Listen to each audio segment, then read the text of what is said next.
Hi, welcome. Hope Zvara here, creator of Core Functional Fitness. And I'm here to talk to you about a pretty staple posture in yoga, and it's the lunge. For many people, I find often that they struggle in lunge for a multitude of different reasons. And for many people, tight hip flexors, tight quads, and tight lower back are definitely the culprit. And so what I find happening is they move into the lunge, whether it be a low or deep lunge or a high lunge, and they kind of take the tightness with rather than actually try to move through the restricted parts of their body. And so when it comes to yoga, I think yoga is definitely not something void of this, and I see it a lot. And so after this video, I want to encourage you to maybe scan through your yoga media and take a look at how many people are actually taking their tightness with into the lunge or kind of moving into their overly stretched areas as a default. So let's begin.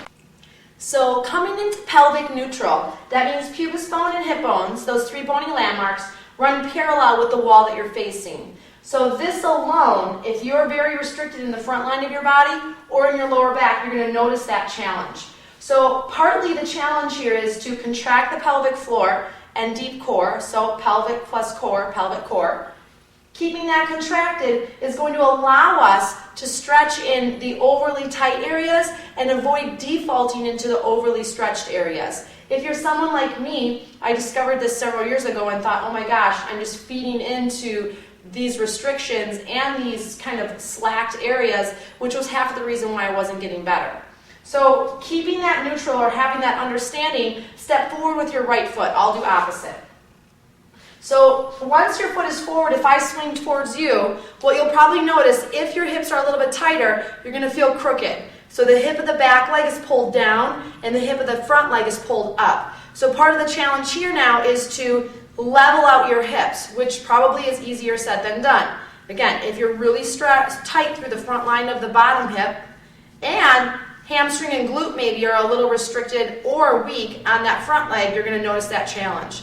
You may find that this is it. This is as far as you can go. Guess what? You're actually gaining more from the pose right here, right now, than you ever were defaulting into it looking a lot like this. All right, let me spin back. So this is my challenge tip, so you'll have to bear with me. This is not an easy side for me. So keeping a strong pelvic core, I'm actually going to walk my front foot out just a few inches further than my knee, because when I come forward, I'm going to end up shifting forward. So pelvic neutral, I'm only going to go as far as I can keep pelvic neutral. So I'm actually using my hand to roll my outer thigh down, and I'm pressing the top of my back foot into the floor. With a strong core, I can choose to extend my arm, which is going to increase the stretch, as long as I can keep my ribs down. So I can keep my front rectus walls contracted, which is really important when we're trying to stretch the front line of the body. So now, watch carefully. This is what happens when you default into those tight areas and slack areas. So you'll see that the small of my back is crunched, my ribs are jetted forward, but most importantly, I'm sagging into my hip. And because of my unique restriction in my hip spins out because I'm more overstretched closer towards the groin and pubis, and my restriction or my tightness is closer towards the outside line of the hip. So my hip opens up. This is also a challenge or a concern for people with SI joints or SI joint issues. We all have SI joints. For SI joint issues. So basically pain vertical on each side of the sacrum. There's a sliding joint here. And if we don't keep our hips square and neutral, we're going to end up jamming one side of the ilium into the sacrum. And what you're going to find is a lot of pain. So really trying to pay attention to how you're moving in that lunge makes a huge difference as to the benefit you'll actually gain from the pose. All right, let's try the other side. Pelvic neutral. I'm going to step my opposite foot forward. Now, if you have a lot of knee tenderness or pain, pad the knee, but also the tighter the front line of the leg and hip, the more tenderness you're going to feel on the knee, because that's definitely a big stretch. Back leg is straight behind the knee, at least for this neutral variation. And now level the hips, really important. If this is a challenge for you, start here and just stay here and work from here. Pelvic core is strong, no dumping. So dumping is the belly dropping out. I'm losing my strength and support here. Ribs end up jetting out, and we confuse this crescent that people see in deep lunge and really just kind of end up being sloppy in the pose.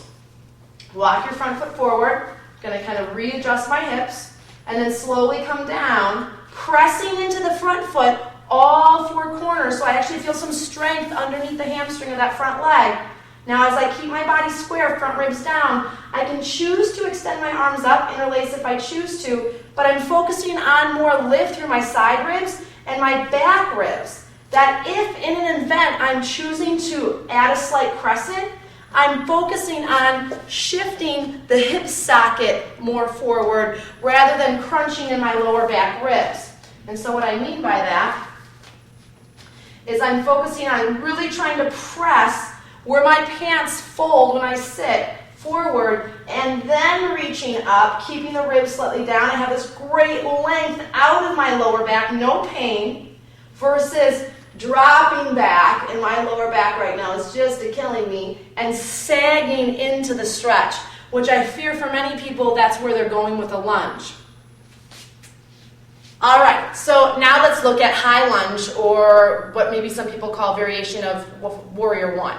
All right, high lunge or variation of warrior one.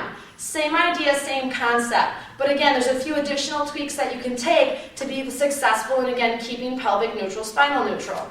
So if I turn to the side, again, pelvic neutral, rib cage down. This is really important to get those front ribs down because we keep the rectus engaged and contracted, which is ultimately going to help us keep our pelvis in neutral, help open up our upper back, and really help with any sort of shoulder issues and realignment. So keeping rectus strong, keeping pelvic core strong, I'm going to step back with what will be your left foot, and you can come into lunge however it is you choose to. I want you to pay attention now. The back heel is slightly lifted. I'm in a high lunge variation.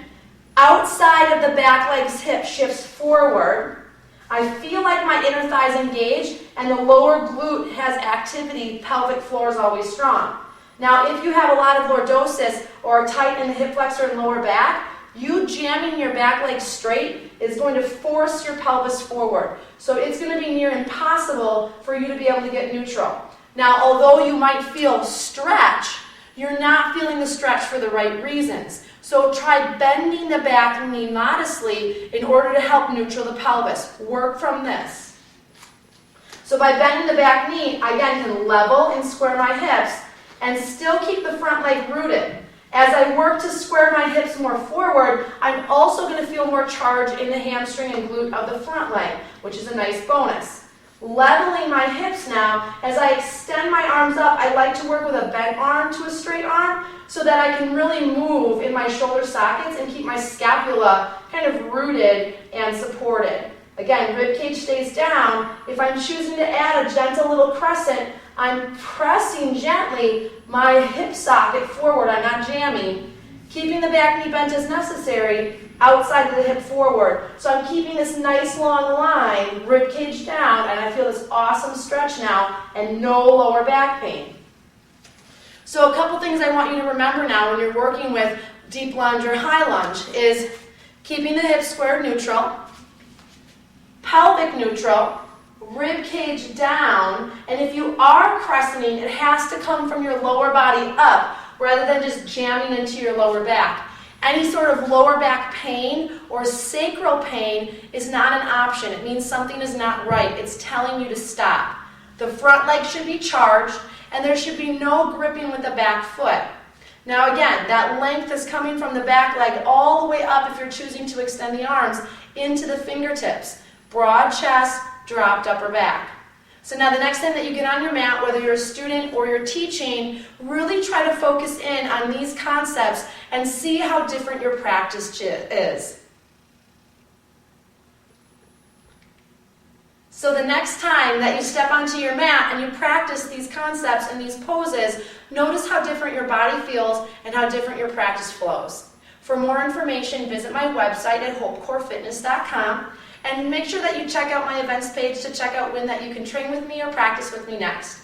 From my heart to yours, from my soul to yours, take one step forward into a great day. Namaste.